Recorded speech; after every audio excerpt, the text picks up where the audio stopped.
Imagine gliding through the night, utterly undetectable, not by sight, but by sound.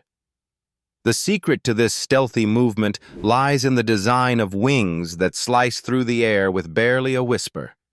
Engineers and scientists have long marveled at how some creatures achieve near-silent flight, inspiring breakthroughs in modern technology. What's their secret? It's all in the wing structure.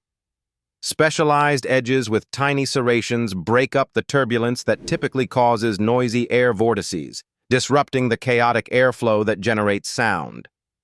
Velvety surfaces trap and muffle sound waves, while flexible feathers or membranes absorb and dampen vibrations that would otherwise amplify noise.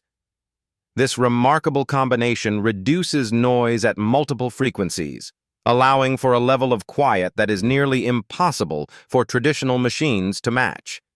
Today, researchers are applying these natural innovations to everything from drones to wind turbines, aiming to reduce noise pollution and increase efficiency.